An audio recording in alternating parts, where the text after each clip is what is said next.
We need a spark. New York Yankees battling to keep a slide from becoming a spiral. New York when injured outfielder Harrison Bader walked into the Yankees clubhouse for the first time on August 3. He couldn't help but wonder what his new teammates were thinking. "I'm sure everybody in here was like, we just traded for this guy in a boot," said Bader, who despite dealing with plantar fasciitis was acquired from the St. Louis Cardinals at the deadline. Are you serious? That sense of unease is the mood in the Yankees clubhouse these days.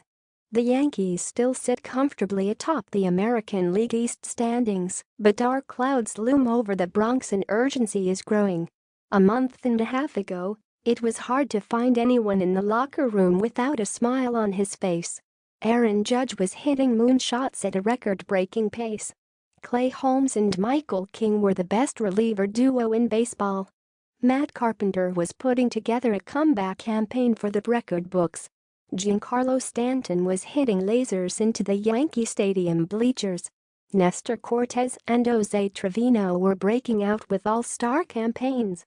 New York's hot start made it the third fastest team in franchise history to win 50 games in a season, recalibrating expectations for the 2022 Yankees to not just win a World Series, but do it in historic fashion.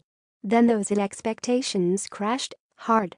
The Yankees are 4-11 in their past 15 games and 17-24 since July 1, worse than the rebuilding Chicago Cubs and the last-place Oakland Athletics over the same stretch.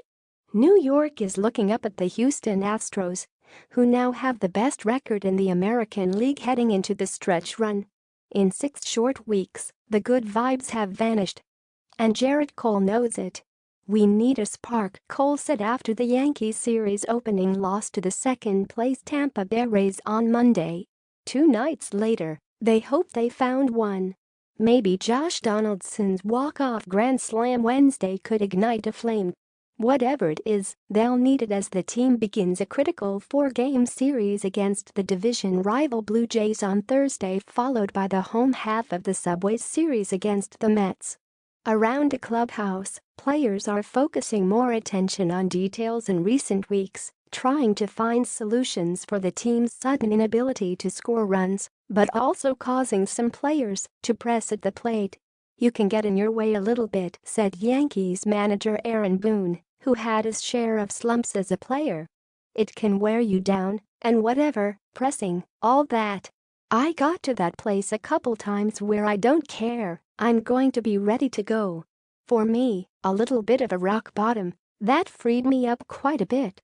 After they entered August as the top offense in baseball, scoring 551 runs while hitting .245, .331, .444, the Yankees' production has fallen off this month. With Stanton and Carpenter both now on the Illinois, the team ranks 24th in runs scored in August with just a .220, .299, .376 line. This has coincided with a pitching staff that has struggled in recent months. Prior to July 1, the Yankees ranked number 1 in staff ERA at 2.92.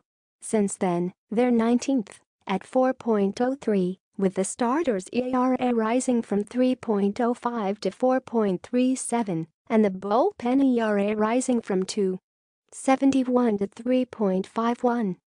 Heading into the All-Star break, the Yankees held a 13-game lead in the division and had the best record in baseball. That cushion affected the team's mindset. "We had that lead, and we were able to play some things kind of conservative with injuries and whatnot," said Holmes, who landed on the Illinois this week after blowing 4 of his past 5 save attempts. "We're not playing our best baseball. I do think there will come a time when that sense of urgency will come back. Maybe that's that spark Cole's talking about." The Yankees roster moves over the past few weeks indicate a team searching for a solution. The team traded struggling slugger Joey Gallo to the Dodgers, as well as left-hander Jordan Montgomery to the Cardinals for Bader, a defense-minded outfielder, on deadline day. Earlier in the week, they'd added outfielder Andrew Benintendi from the Royals and Frankie Montas from the Athletics. This week, In an effort to shake things up, the Yankees called up some young energy from the minor leagues, bringing in utility man Oswaldo Cabrera and outfielder Estevan Florial from Triple A ahead of Wednesday night's win.